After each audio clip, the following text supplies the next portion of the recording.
wisdom, prudentia, justice, justitia, temperance, temperantia, courage. fortitudo. Applying ancient philosophy to modern life, this is the Sunday Stoic.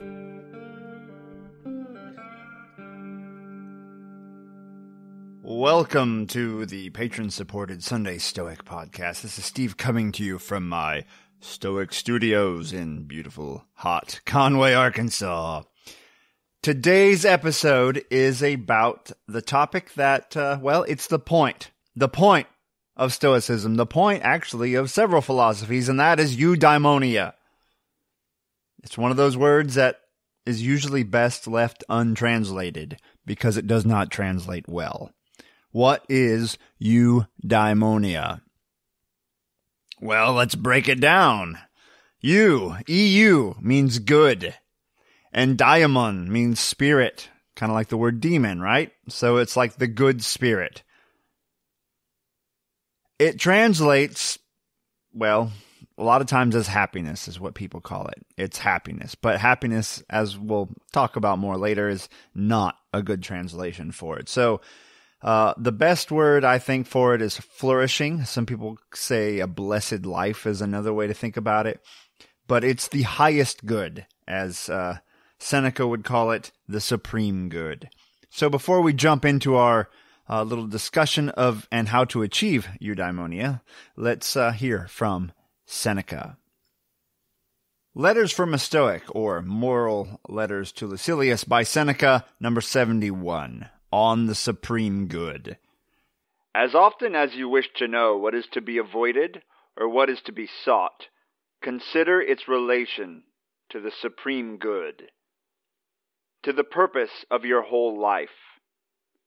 For whatever we do ought to be in harmony with this. No man can set in order the details unless he has already set before himself the chief purpose of his life. The artist may have his colors all prepared, but he cannot produce a likeness unless he has already made up his mind what he wishes to paint. The reason we make mistakes is because we all consider the parts of life, but never life as a whole. The archer must know what he is seeking to hit. Then he must aim and control the weapon by his skill. Our plans miscarry because we have no aim. When a man does not know what harbor he is making for, no wind is the right wind. Chance must necessarily have great influence over our lives because we live by chance. We've talked in the past about the Stoic Archer. It's an excellent way to illustrate the dichotomy of control. You have the control over your aim and releasing the arrow, and of course control over how much practice you had before you tried to shoot at the target. But what Seneca warns against here is not having a target to shoot at. What is the point of firing off your bow if you have no target? The supreme good is the goal of our life, the point of our life. And a lot of that is up to you. I mean, part of eudaimonia is a good flow of life, living well, but it's not something that is the same from one person to the next. It won't look the same between two different people because we are different. We have different roles, different strengths, different weaknesses, different characters. So eudaimonia is not a clone amongst the population. It's a unique experience for everyone.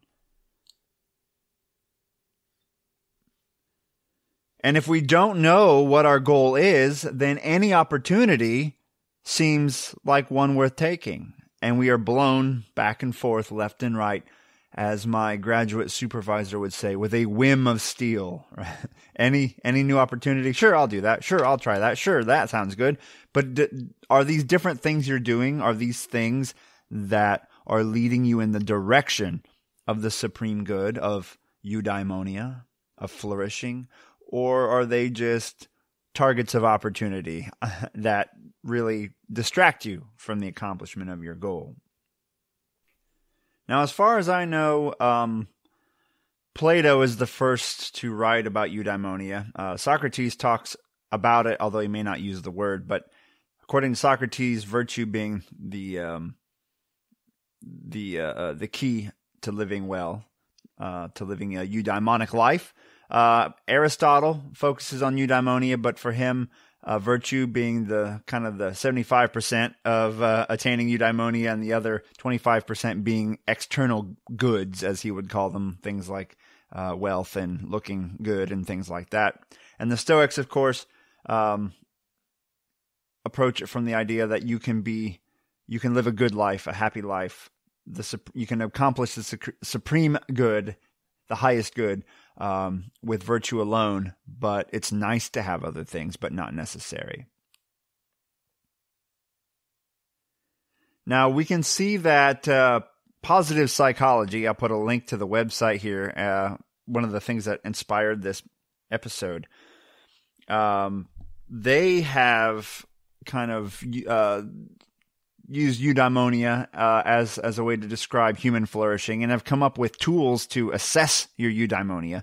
I'm going to put a link in the show description. I took from one of their papers it's not really a quiz, it's a survey, and you can take it and write down your score, and then in the next episode I'll talk about the average score of the listener base here. But it's a quiz to look at your eudaimonia. And they break eudaimonia down. Now, this is using psychology, not necessarily pure stoicism, obviously, but they break it down into 6 parts. And these are not necessarily all at odds with stoicism, like we just heard from Seneca. But the first one is self-discovery. And I think that falls in with the ancient maxim, know thyself.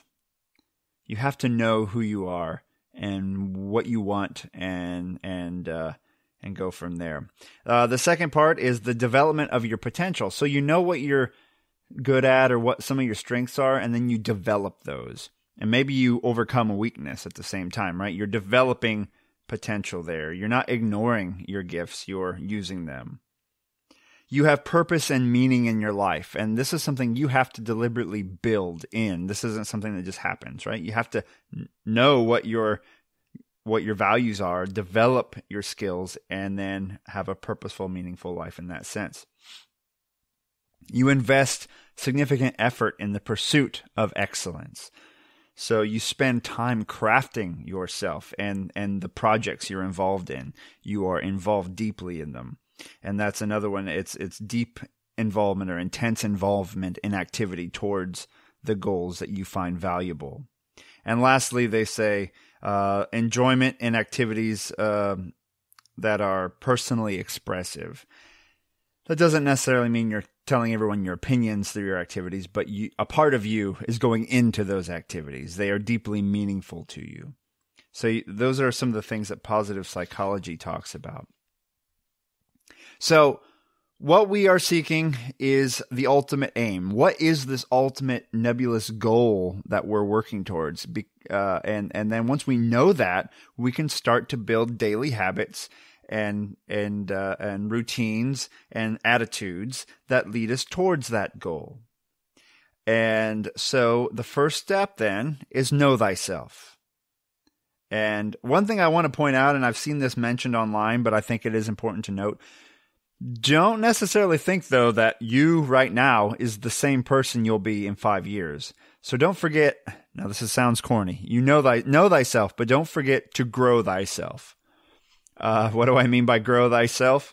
Don't be hesitant to grow and learn and change some of those core values because you have grown as a human being. So don't get stuck in a rut because you think it's shameful to adapt and adopt new ideas. So part of knowing thyself is going to be determining some of your core values. That'll help you to know what your life's work might look like. And I don't think your life's work has to be super, super specific, like to achieve eudaimonia, this supreme thing I'm trying to do, I need to cure cancer. No. But you know, if you are a medical doctor, you might say, what I need for eudaimonia, and one of my life's goals is to relieve the suffering of others as much as I can. Or it might be to help my community.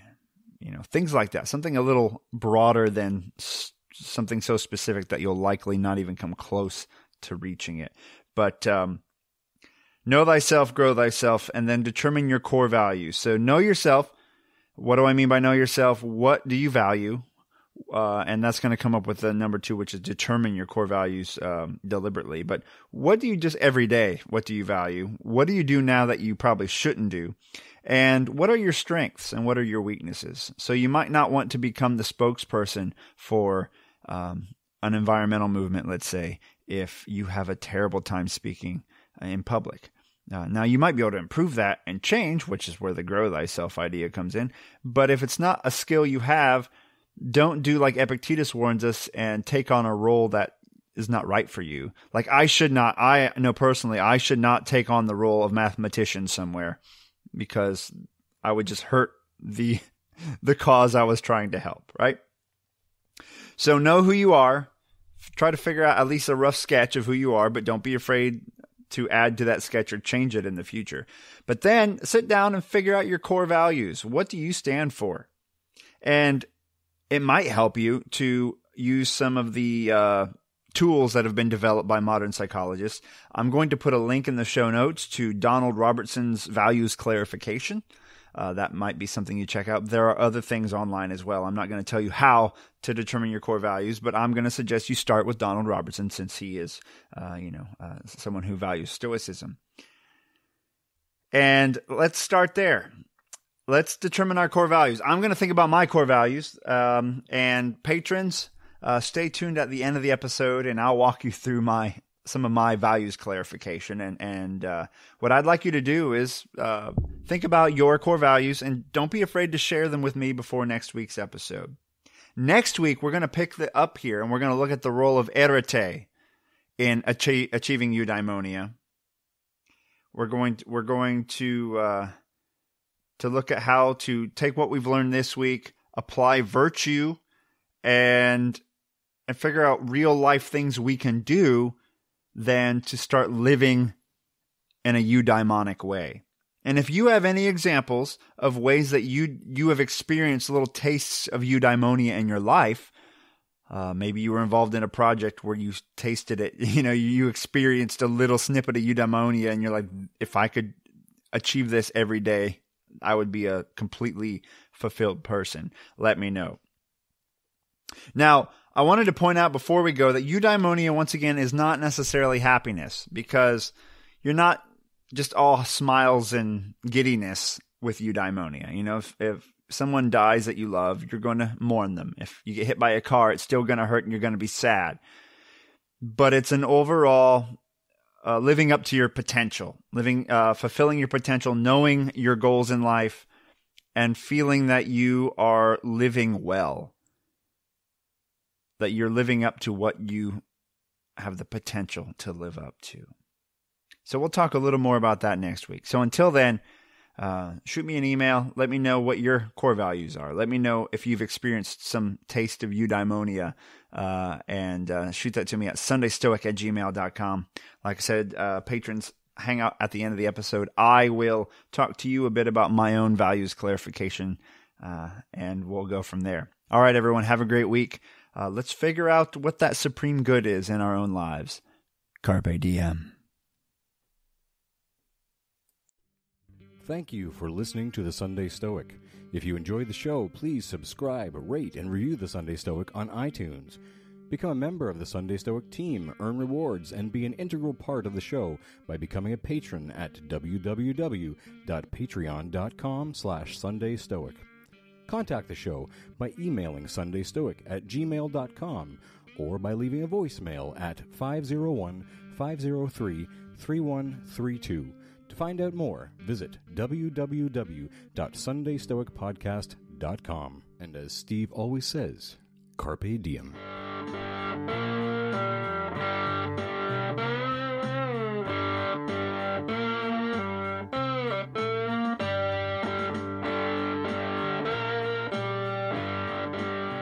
Welcome to the Stoic Cosmopolis, a podcast for Sunday Stoic patrons.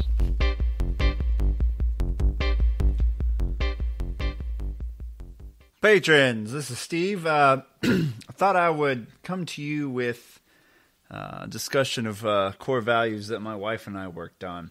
I thought I had more stuff written down for this. I must have recycled some of it, but I jotted down the highlights. So come New Year, we had big plans.